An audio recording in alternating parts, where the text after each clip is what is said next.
CEO of the Kiwifruit marketing Zespri group, and he left that job at the end of last year. So he's a Kiwifruit grower and an investor and a director of a number of organisations, and probably what we needed to know about him is he's been appointed as the chairman of the Primary Industry Council by Damien O'Connor, which was announced in the last week or two.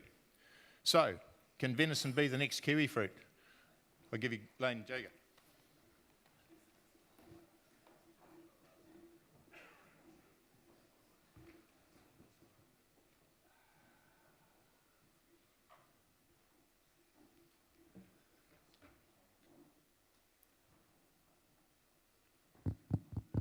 G'day. Good morning. Fantastic to be here with you this morning. It was just a little bit late getting into Christchurch. We had a bit of fog. So what I'm going to do is I'm going to deal with the thorny topic of the potential of the dairy industry.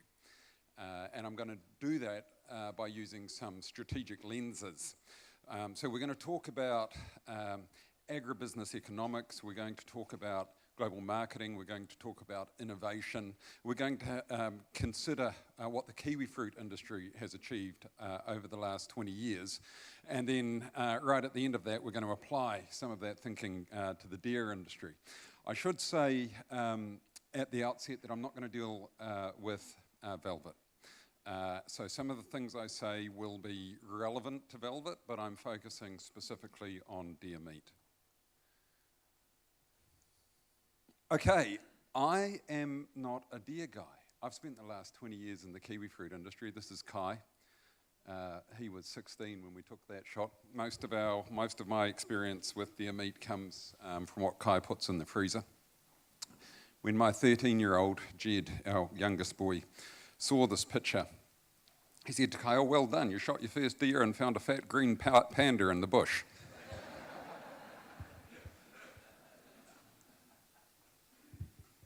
Okay, so obviously deer meat competes in the global food market. It's a food, and so we can talk about food and fibre, and some of the competitive elements are common across all foods. And so what I'm going to do just in the next 10 minutes, not too much theory I promise, is I'm going to cover off the global food and fibre market as it is relevant to deer meat or venison. What I'm going to tell you is that there's relatively few relatively large categories. That in general, the large categories are large because of their underlying supply economics. That most of the food in the world is traded as a global commodity, and I know in New Zealand we talk a lot about value added currently, and so we're going to talk about why value added is so much more difficult than commodity as a competitive business. And then we're going to talk about the investment profile that tends to drive higher returns through talking about something called the Smiley curve. So 10 minutes of reasonably theoretical stuff. There it is. That's the global food business. And as you can see, it's made up of several large categories with which we're all very familiar when we walk into the supermarket. You walk into the supermarket and the first thing you're going to see in the supermarket is the fruit and veggie section. Then you're going to walk up a little way further and you're going to see the red meat section. Is it sounding familiar? You're going to find bread somewhere around the corner, somewhere around the side aisle, and you're going to find all your dry goods. And so that's not just food, but all of your dry goods in the middle of the supermarket. The reason that supermarkets are arranged like that is they're arranged to capture as much value from you as they can as you walk through the supermarket.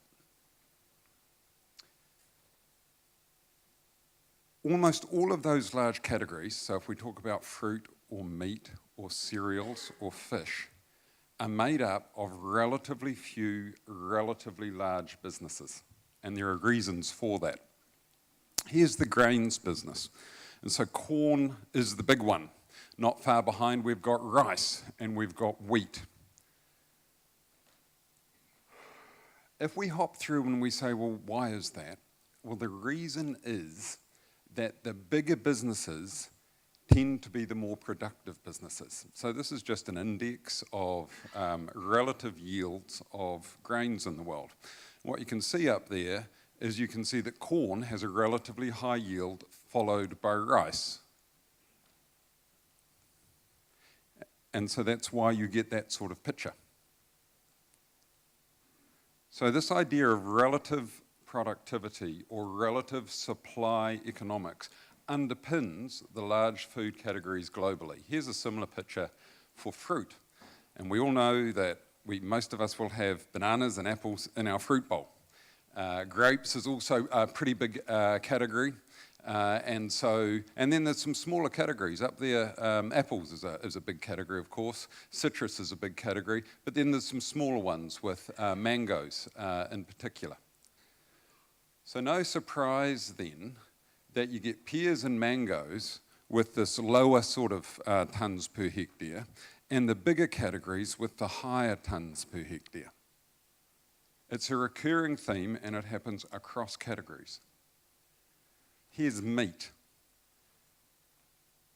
Pork and poultry are the big categories, followed by beef. And in particular, just look at the growth of pork and poultry. No surprise then that when we look at feed conversion ratios, what we've got is we've got pork and poultry converting dry matter into protein much more efficiently than what beef will do. And you'll know, because you're farmers, that sheep is somewhere to your right of that picture, and venison or deer is somewhere to the right again of that picture. Dan tells me you need about $2 more a kilo to get your same sort of profitability out of deer as you do out of sheep, for instance. And so that picture goes some way towards explaining why deer meat is a relatively small category today. But it also creates some opportunities, and we'll touch on those a little bit later. Quite a noisy slide, just a few things to point out. In fact, what we'll do is we'll focus mainly on the top right slide.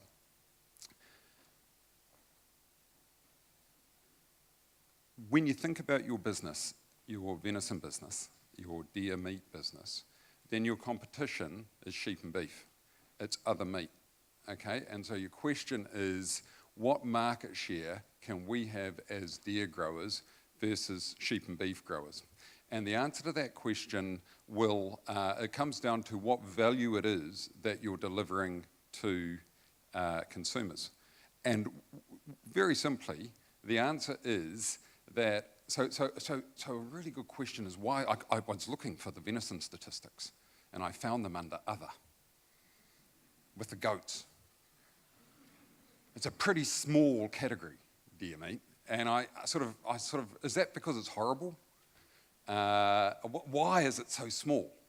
And so I sort of made it my business to find out, and I understand that it's because it's considered game up in Europe and the US. They don't want all the game hunted out, so you're not allowed to farm venison commercially up there. Of course, we've touched on this issue of productivity for venison. There's a certain sort of reproductive challenge. It's not very reproductively efficient relative to, say, sheep.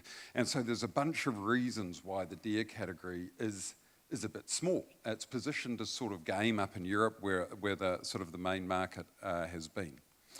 But this issue of being in a small category is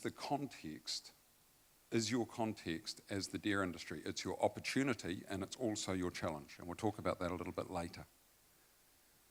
I should just say that your partners in your value chain, whether they're retailers or shipping companies or distributors or your processors, those people will tend to invest in businesses which are growing. And so if your business isn't growing or is considered not to have much in the way of growth potential, that will colour the way that your supply chain or value chain partners think about your business from an investment perspective. And so growth is really important. Okay. As I said to you earlier, most food around the world is sold on a commodity basis. And so a way to think about that is, well, how do commodities compete with each other? What's important? Well, scale is important, productivity is important, the land cost is important, labour cost is important, distance to market is important, having a strong New Zealand dollar certainly doesn't help, and the cost of capital is important. It all comes down to cost to serve.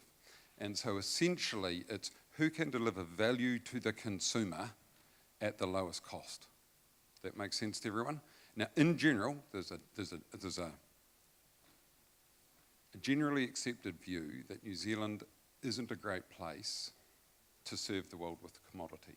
And the reason is we're too far from our major markets, our land is too expensive, our labour is too expensive, our cost of capital is too expensive, we're pretty small, so there's reasons why it's not a particularly flash place to serve the world with commodities.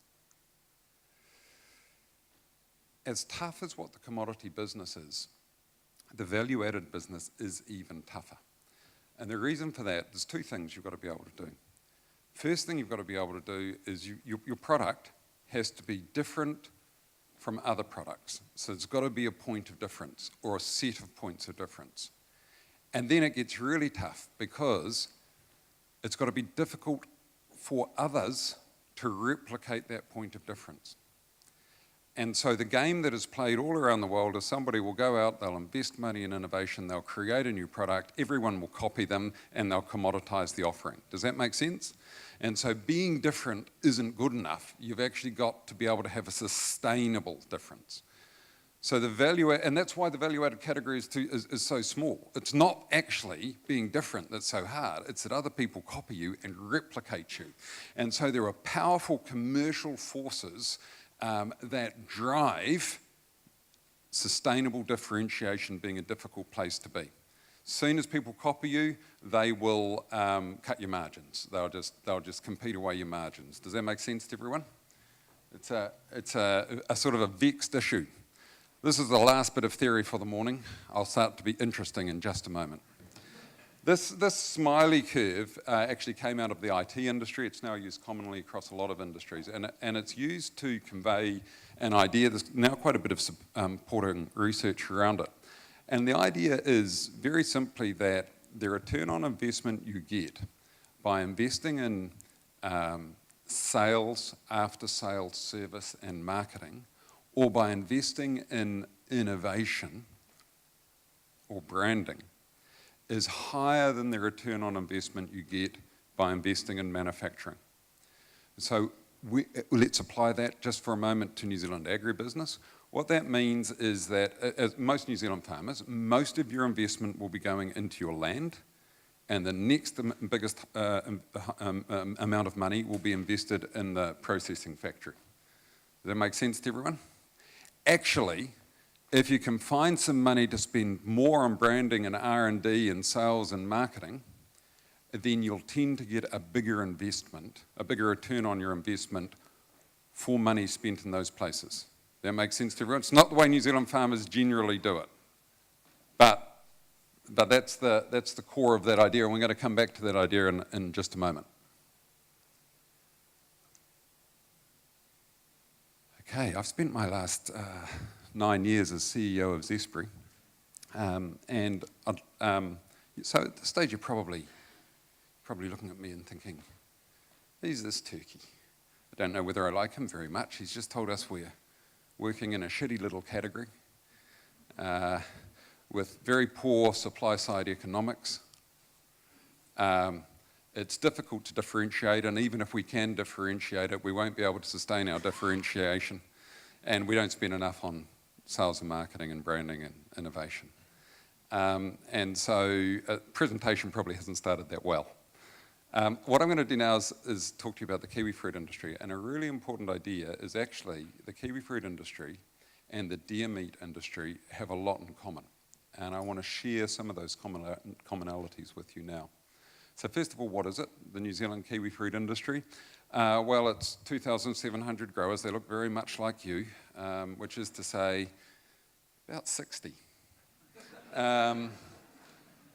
It's farmed over 14,000 hectares. We sell kiwifruit into 53 markets. It's got quite a powerful brand associated with it now, global revenues of about $3 billion, and we export about 450,000 tonnes of kiwifruit. Most of it comes out of the Bay of Plenty. 80% of it comes out of the Bay of Plenty, but a little bit comes out of Northland and Nelson down through the Hawke's Bay, a little bit up in South Auckland.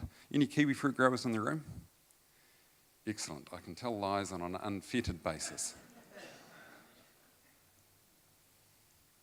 Okay, same sorts of issues that the meat industry contends with, which is to say we're a long way from markets, we've got relatively high land costs, relatively high labour costs, the New Zealand dollar is outrageously strong, we're pretty small, we're capital constrained and the capital that we do have is expensive.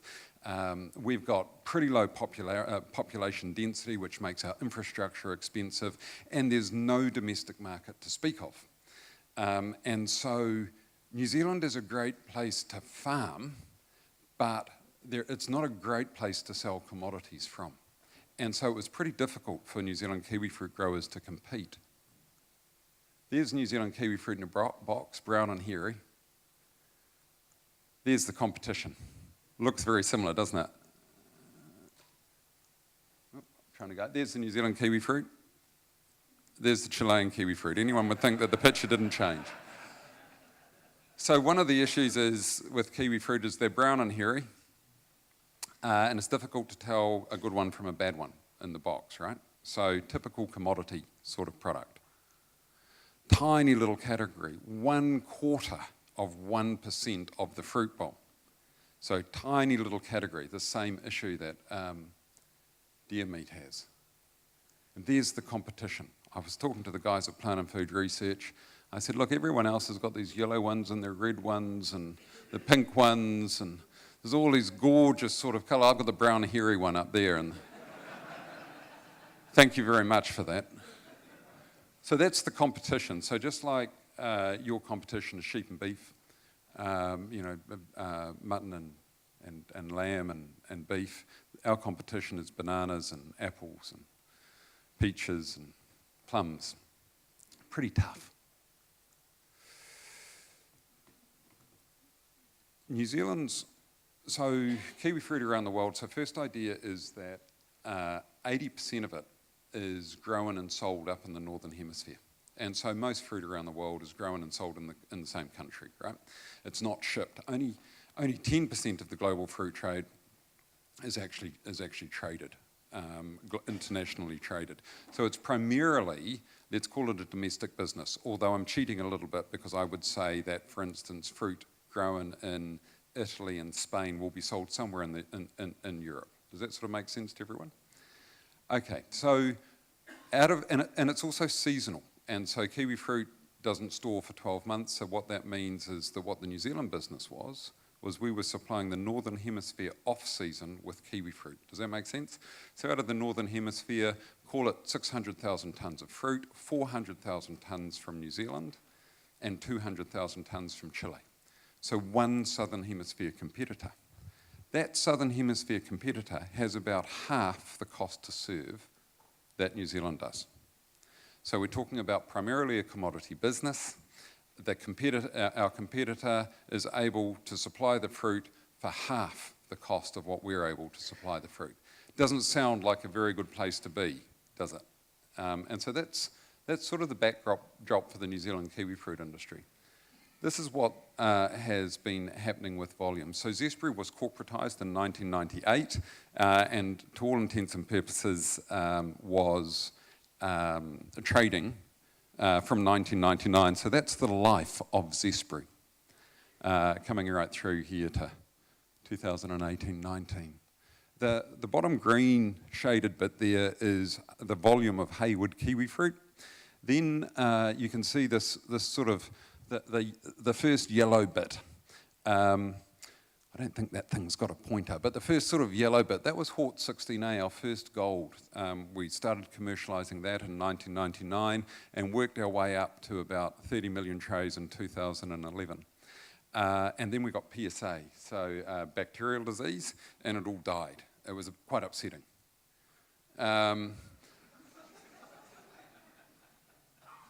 Then, happily for us, we had a new gold coming out of the breeding program that called Sun Gold, and you can see the growth of Sun Gold replacing Hort 16A. That's going pretty well for us. The top two lines are what we call Zespri Global Supply. So that's offshore green and offshore gold. So Zespri is also sourcing fruit from China, actually not from China, from Japan, from Korea, from France, and from Italy. And so we're selling that fruit as well. People sometimes say, well, what about provenance? Isn't it New Zealand fruit that you're selling? And so just let me say that provenance is a really complex issue. It means more, New Zealand origin is worth more in some markets than it is in other markets. And so in some markets, provenance is an issue, in other markets, not so much. So about 10% growth from 1999 through to 2000. Then we contracted by 30%, which was a tad unpleasant. And then it's been growing actually for the last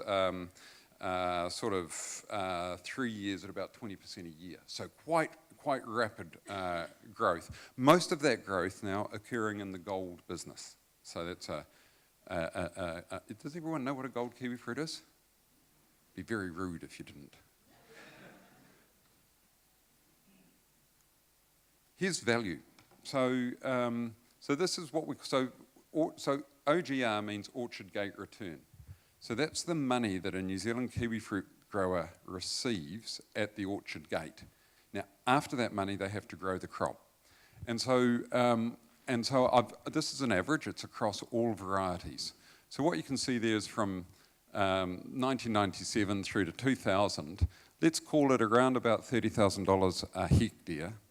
Growers were earning at the orchard gate. We had good years and bad years, and so in some years, that scooted up over $45,000, but on average about $30,000 a hectare. Then from about 2008 onwards, we've achieved quite strong growth in returns, up to about $65,000, be $70,000 this year, I expect. I'm not the CEO anymore, so I can give bullish forecasts. And so what does that mean in terms of net returns for growers? Well, obviously we've got green kiwifruit and we've got gold kiwifruit. So a green kiwifruit grower today will be making about $55,000 on average at the orchard gate.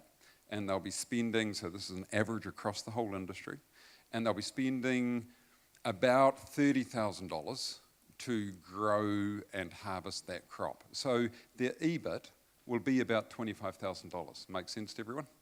The gold kiwifruit growers, their EBIT will be about, numbers work a little bit differently, but their EBIT will be about $100,000 per hectare. To buy a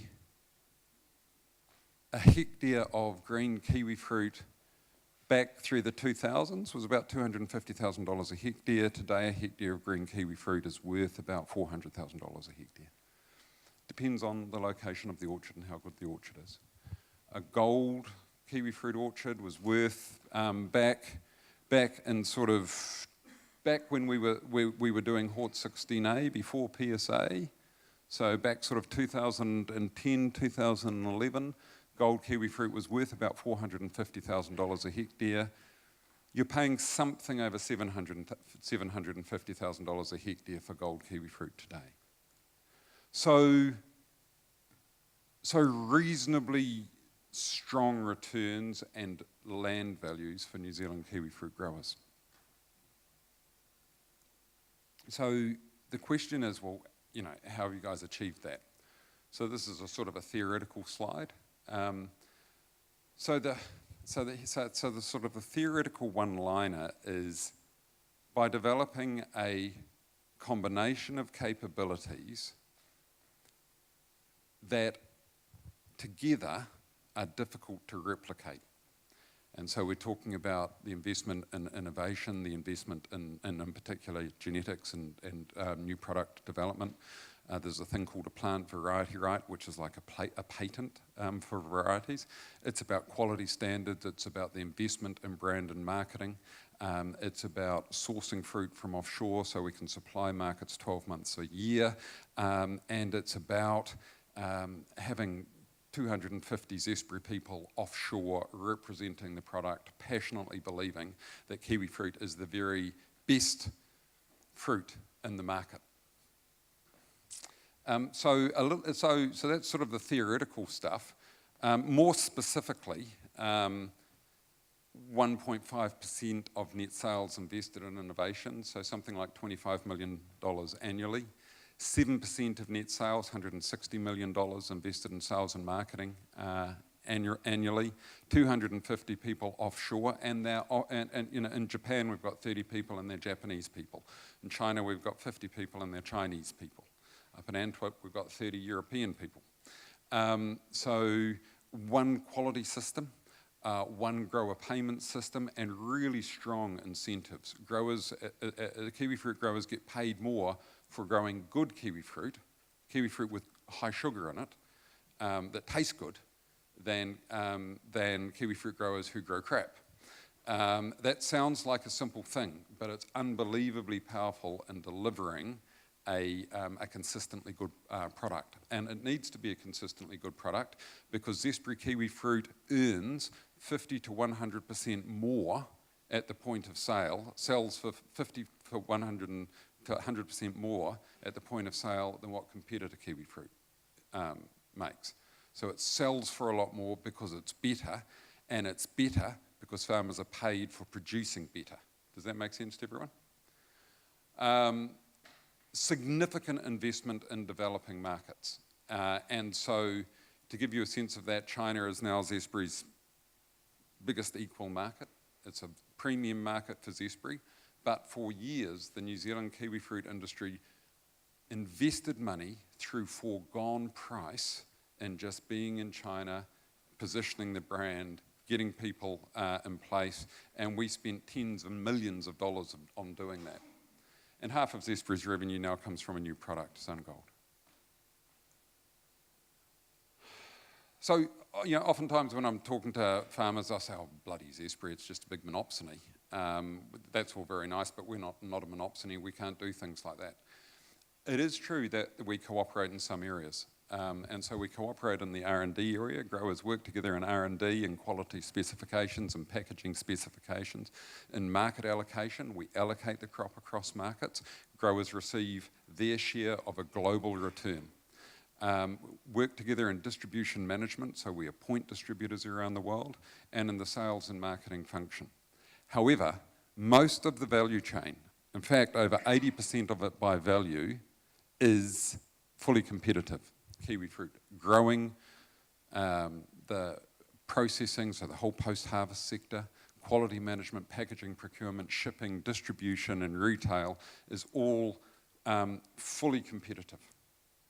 So it's about choosing some functions in the value chain where you say, actually, we can create more value if we work together. Okay, so I'm going to touch on or explore how some of those ideas and concepts can be applied to the New Zealand deer industry. And is there an opportunity to take the New Zealand deer industry from where it is today and drive significant growth and value into the future?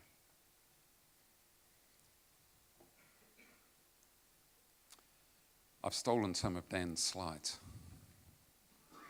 And so most of you, I expect, will be very familiar with this slide. What it shows is that deer numbers, together with beef cattle numbers and sheep numbers, have been falling for quite some time, while the number of dairy cows has been increasing. And so that talks to a change of land use, relatively strong profitability in dairy compared with some of these other sectors.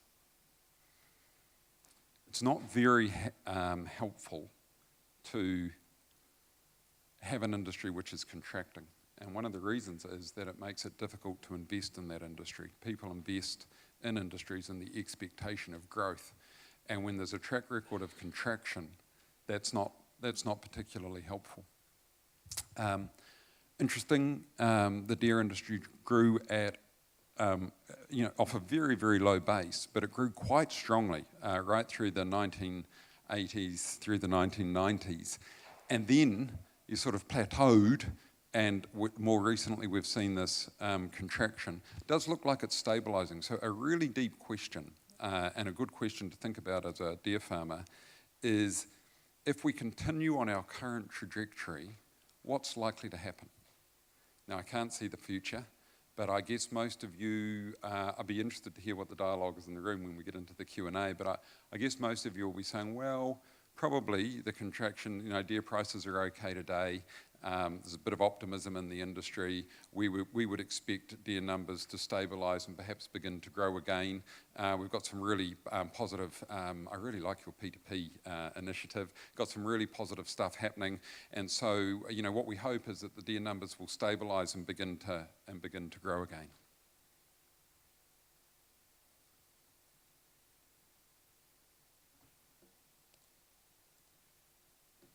When we look at farm gate returns, didn't have as much history here, but nevertheless a good long time of history. Had a period of strong returns back through the 90s, and then through the early 2000s, deer returns came right down. And obviously that's associated with the drop in deer numbers as the industry sort of lost confidence. Related to this is this idea of switching. If deer is not so good, then what people tend to do is swap across and probably farm sheep or, depending on their country, beef cattle. So relatively low cost of switching, which is really demanding. Then more recently, a pretty good period of returns. Now, if I was cynical, I would say, well, actually what's happening is as the deer volumes drop, what's happening is you're shortening up supply, typical commodity business. When commodities are in short supply, the price firms, and what you're seeing is that sort of pattern. Now, the problem with that sort of pattern is that if deer numbers stay low, what happens is that markets will tend to shrink to accommodate the supply. And so that smaller volume doesn't support the higher prices for a long period of time. What supports strong prices for a long period of time is growing demand and a structural shortage. Does that sort of make sense? So you've actually got to win. To create value, you've got to play this game on both sides of the fence. You've got to get your productivity up on the one hand, and you've got to get your demand up on the other hand. You have to play on both sides to break out of this commodity cycle. Most likely, you guys are making about, let's call it $2 a kilo more than lamb. And do you know why you're making more than $2 a kilo more than lamb? Economics, right? The reason is because you need to. Because if you don't, what happens is a proportion of you swap across and farm lamb. Does that make sense to all of you? So that $2 is what you need to be in your business, and that's why you get $2. When you make more than $2, what's going to happen is your volume's going to increase. You'll then not have the demand to absorb that volume, and your return will drop back to less than $2, in which case, many of you will bugger off, and so you're going to get this equilibrium around $2 with supply being the lag factor. So all that happens is what changes is supply changes over time around that economic equilibrium of $2. Am I making sense to everyone? That is a typical commodity pattern, particularly when you've got a low cost of switching relative to other meats. So that's where you are today. There's nothing particularly wrong with it. You're making your $2. Those of you who are more highly productive, so some of you will be much better deer farmers than others. Now, what tends to happen is the crappy deer farmers leave when things get tough. That's fantastic because the rest of you make really good money. And so if you're a good deer farmer, what I've just articulated is not necessarily particularly terrible. It's just fine. You've probably got some good times coming. And so certainly no reason for doom and gloom. There's some really good stuff happening in the dairy industry. Look at the growth in North America as a percentage of your total sales. Now, I understand from Dan that that is partly a pet food story, but even if it is partly a pet food story, it's still fantastic growth in a major market. And that and some of the product format stuff I've seen coming from some of your processors, really, really exciting. And so there's reason to be optimistic about what's happening on the market side of the business. It would be really nice to see a bigger mix of Asian markets in there. I mentioned P2P before. This stuff is outstanding. It is really very, very good with a focus both on the market side of the business and on the supply side of the business, breaking it down into initiatives which will drive value over time. That is fantastic. Now, there is a problem with it though, and that is that as you start to drive demand,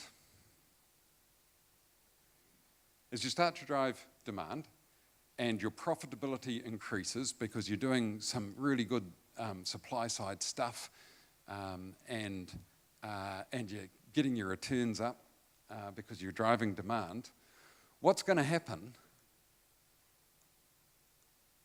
is people are going to move out of sheep and out of beef into venison, and they're going to come climbing into your sector and they're going to drive your returns back down, and that's a bit problematic. So your low cost of switching is a bit of an issue and undermines the rationale to invest. But you know, somebody's done a really good job for you in this space.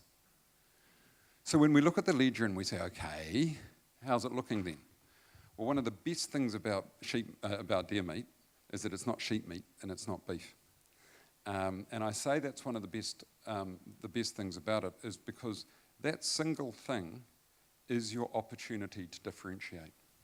So, and so we can talk about, so there's two ways, in agribusiness there's really two ways things are differentiated.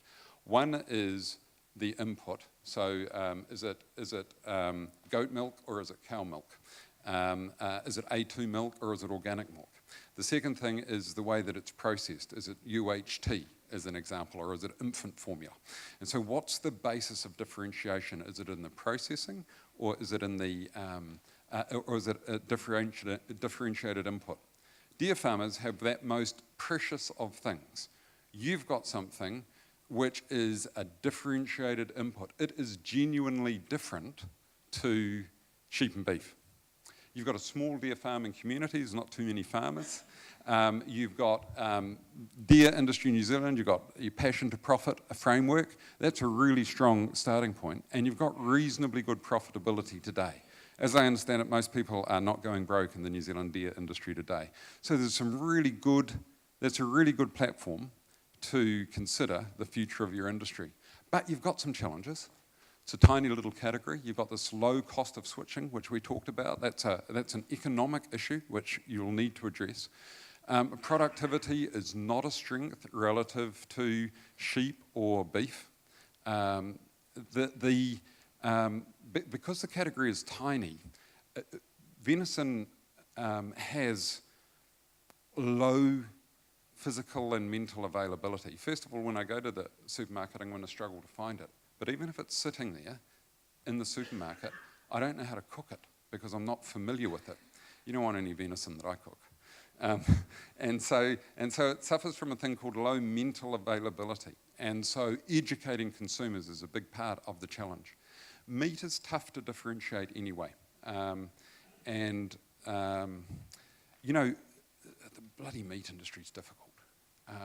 On the one hand, enormous value is created by differentiating meat, and anyone who's had an expensive steak in a flash restaurant will know that.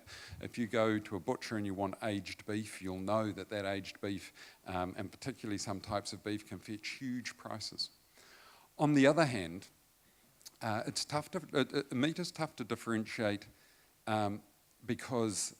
partly because the differentiation tends to occur towards the food service or consumer end of the chain.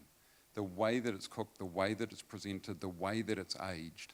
And that means that capturing the value of that investment is really difficult. And the second reason that meat is difficult to differentiate is because of this low cost of switching issue that we talked about. And so structurally, meat is quite difficult. Finally, your investment in innovation and market development won't support future success at its current levels. So that's sort of my sort of view of your starting point today. So this is this issue of low cost of switching. So a lot of you who are farming deer are also farming sheep or beef, and it's not very hard for you to switch across and farm some more deer for most of you if it pays for you to do so. So that idea of what are we going to do about this low cost of switching to create some barriers to entry, so that if we were to invest to create value as a deer industry, then we could actually capture that value rather than having it just traded away as new people entered.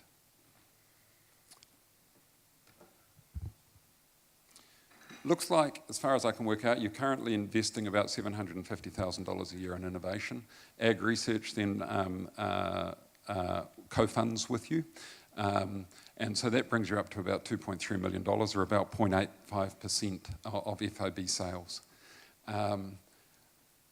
If you're serious about growing, you probably need to invest a little bit more in consumer insights, in product formats and packaging, in genetics and productivity. Addressing your genetics and getting your productivity up is absolutely central to your ability to do two things. First of all, to create value, because higher productivity and higher reproductive efficiency will flow straight through to your bottom line on the farm. And secondly, if you put those genetics, if you put that IP into a company and you control access to that genetics, it'll allow you to create a barrier to entry for other people coming in into the business. Very simply, what you want is you want to be able to, you want your deer to be the tastiest, highest productivity deer in the world. And if there's one central thing to your strategy, it's that idea. We want the best deer in the world, and we want to be the best at farming them. So your investment mechanism needs to mitigate against free riders, because what you don't want to do is invest all of this money and then have other people just be able to come in and have the same stock farming in the same system that you are. That'll kill you. And so you'll need to build some barriers to entry, and you'll need to do that by aligning your the IP that you create in brands, in market development, in channel development, in genetics and products formats. You need to align those and put those things into commercial investments which people need to pay to get into. So it can't be for free. If it's for free, you've got a free rider problem, and with the low cost of switching, that will kill you. So the question is, who's going to invest in innovation and marketing? Is it going to be individual farmers? Well, you can't. You need to get together to do it. Is it going to be meat companies? Possibly. There are some challenges around it being meat companies.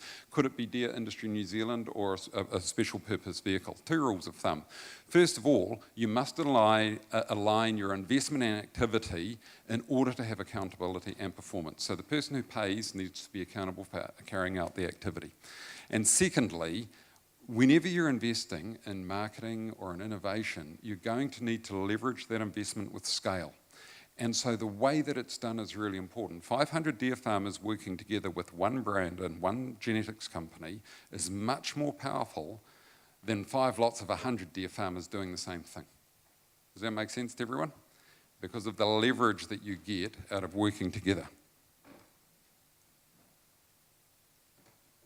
Okay. So far what I've covered off should be enormously confronting to you. And so what I'm saying to you is there's some things you simply need to do if you want to, if you've got an aspiration to get out of the commodity cycle that you're in. And so a fair question would be, well, okay then, imagine we fronted up as a deer industry to that and we did some of those things. Would we actually be able to capture the value of the investment? The fundamental question is, do you believe in your product? Is venison better than beef and better than sheep? Is it tastier? Is it tenderer? Is it easier to cook? Is it healthier? Does it meet people's aspirations to feel good about themselves? What is it about venison? Is it better for the environment? What is it about venison that makes it better? And if you believe in your product, then you'll want to share it with consumers, and you'll want them to be passionate and believe in your product as well. If you start on this journey, there is a huge mountain to climb. And so the answer is, yeah, but if we made the investment, could we capture the value? The answer is absolutely you could, and those are the sorts of questions. So at consumer level, does venison taste good? Is the mouth texture good? Do chefs and consumers know how to cook it? Is venison associated with luxury and health in key markets? What is our share of voice in key markets relative to beef, relative to lamb? Why is venison better than beef? At a market level, what are the key markets we're targeting for investing? How much are we investing? What's the most effective way to develop markets? What products work best in which markets? Do we have local people in market representing our product? Do we have a chef ambassador network? Have we optimized our social media profile in the key markets? On the supply side, do we have the best tasting, highest productivity deer in the world? Do our quality standards deliver to our product promise? Is it hard to compete with our combination of genetics, supply chain, marketing, and brand? And so there is tremendous potential for you to create a competitive business. So there is a choice here. And the choice I'd put to you is quite stark. You can continue as you're doing today. And to be clear, there's nothing wrong with what's happening today. My best guess is that your deer numbers will stabilise. There's some great stuff happening in P2P that will be value accretive. I think your $2 premium is probably sustainable. I think you can probably front up to the genetics, get some higher yields coming off your farms. And maybe a bit more reproductive efficiency. And so there's reason to believe that you can grow, that you can preserve your margin, that your margin is sustainable, and that the deer industry is not going to disappear. Alternatively, you could take quite decisive action to seek to grow the demand for your product, but also the supply side efficiency of that product. And what that can potentially do is allow you to have a much more prosperous future than your current trajectory. So do I think it's possible? Do I think venison is a game worth being in? Is it something that can have a much bigger future than what it does today? Honestly, I think it's tough. I think the low cost of switching is challenging. I think meat is inherently challenging. But deer meat is deer meat. It's not beef and it's not sheep. So you do have something to differentiate. What does it take? It takes collective determination. It takes a fantastic product which you are hugely passionate about. It takes an industry structure that not only enables investment, but enables you to capture the value of that investment. Anyone who says to you that innovation spend is industry good, you should take them out the back and shoot them. Innovation spend is about competitive strategy. It's about building your future. What you need to do is innovate faster than the competition in the areas of productivity, quality, consumer understanding, and product development. And you need to invest much more than you are today in both sales and marketing and market development. So I think it's really tough, but I think it's possible. So that's me. We've got Q&A. I'm in your hands.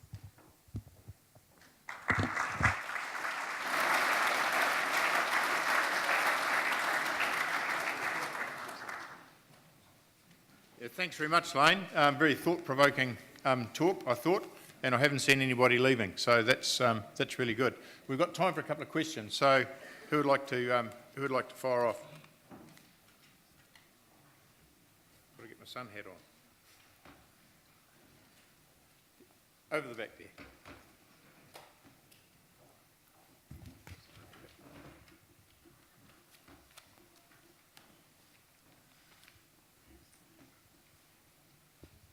Hi, I'm Nick Lees from Lincoln University. I was working in the kiwifruit industry in the late 80s and early 90s when it wasn't a too happy industry. And I guess one of the things that I saw in the move to a branded product was that the industry really didn't have a choice, that it couldn't rely on being a commodity industry. And my question to you is, does the meat industry have to get to a point where they can no longer survive as a commodity industry and therefore be forced? Or is it possible to have an industry that voluntarily gives up the addiction to commodities and move towards higher value? So first of all, I absolutely agree with your analysis. The kiwifruit industry, the New Zealand kiwifruit industry did what it did because it had no choice. Growers were simply going to go broke unless they took ownership of their structure and implemented a very determined value-added strategy. One of the things that is structurally different about the deer industry is that deer farmers have a choice. Most of you are farming beef or sheep already. And actually, because of that, it's more difficult to act collectively to say, you know what, we're just going to do this. We're going to get together, we're going to invest in sales and marketing, we're going to invest in innovation, we're going to create structures that lock out the free riders, and we're going to pursue a different path. It's much more difficult. Your most likely future, and I want to be clear, it's not a bad one, your most likely future is that you will continue on the same path that you've been on for the last 20 years. You are well served. I want to be clear, you're well served by Deer New Zealand. P2P is great. In my view, P2P is it's necessary for you to arrest the fall in deer numbers in New Zealand, but it's not sufficient to grow your deer meat business materially and grow your profitability. For two reasons. You're not spending enough on innovation and marketing, product development, market development. And the second reason is that you don't currently have structures in place to enable you to capture the value of that investment. So the short answer to your question is you're right. Kiwifruit farmers did it because they have no choice. I don't think that's the case for venison farmers today. I think you absolutely have a choice, and your current future is not a bad one. David Ackland, Mount Summers. How critical to the kiwifruit industry now is the control of the supply? So you release the licenses for your gold and to match that with the marketing. Because within the venison and meat industries, we can flood the market quite easily by kill and that sort of things. Yeah. So the answer is quite critical. So to give you a sense of that, Zespri currently licenses gold at the rate of 700 hectares a year. Now, farmers would like a lot more license than that. So there's a thing called a plant variety right. It's like a patent. Zespri owns the patent, and Zespri only issues licenses at the rate that it believes it can develop markets. And so Zespri believes it can develop the gold market at 10 million trays a year or so it only releases 700 hectares of license. What that does is it means that we can develop demand ahead of supply coming on. Does that make sense to everyone? Now, it creates a problem though, and the problem that it creates is that if you're a kiwifruit grower and you can farm green kiwifruit at an EBIT of $25,000 or gold kiwifruit at an EBIT of $100,000, you probably want to farm the gold. And then Zespri's got a problem because, well, how do we apportion the license? And so what Zespri does is it tenders the license. There's different mechanisms, right? We could ballot it or we could prorate it, but we tender it. And what that means is to buy a hectare of gold license off Zespri as a grower costs you $300,000 a hectare. And it means to develop a gold orchard from bare land costs you $600,000, and you wait for 4 years to make any money off that because it takes time for the vines to grow. So it's relatively challenging. But that supply of control, that control of supply, what it means is we can develop markets so that we're not oversupplying the market and destroying the positioning of the product. An interesting idea for you out of the meat industry is that if you look over the fence at the pork industry, poultry industry in the States, what you'll see is enormous consolidation. And actually that consolidation happens around lines of genetics. And so when you think about, okay, well, we don't have a monopsony, how is it that we could develop some control of supply? The answer is by making sure that you develop deer, which are the best deer in New Zealand, the best deer in the world, and by creating a club, which means that not everyone can get access to that deer. You've paid to develop those genetic lines, and there needs to be a commercial mechanism to enable access to those genetics. Now, what you do if you do that is you start to create a situation where you can reap the value that you've sowed. And so the mechanisms for controlling supply will be different than what they are in the kiwifruit industry. But actually there are very strong examples in the meat industry where ownership of genetics is underpinning some very lucrative meat businesses globally. Yeah, Lain, I appreciate the dose of practical reality that we've just received. I'd like you to stand back a little bit further and say, can we practically achieve the sort of organised precision and the restrictive marketing systems that you can operate when we don't have a single desk selling type situation? Yeah. And so, but you do have some things. And so the answer is, look, it won't be the same as Zespri, but could you create mechanisms to capture value? My view is yes, you can. You have a levy system. If you increase the levy that you were paying, I'll give you it. So first idea is that there are a number of different structural options which will support investment and the opportunity to capture that investment. Your levy system is potentially a really important part of that because it means that all dairy farmers are contributing to funding things. Now, then there's a question about what you spend your levy on and through what vehicles you spend that levy and where you put the associated IP. And so you would need to think very, very carefully about it and be very determined about it. But with real focus and determination, I'm quite confident that you could create industry structures which supported investment and the ability to capture the value of that investment. It won't be the same as the kiwifruit industry, but there would be deer industry alternatives which would enable you to achieve much the same thing. Thanks very much, Lain. Awesome. So thanks very much to Lain for that, for answering tertiary queries and his very thought-provoking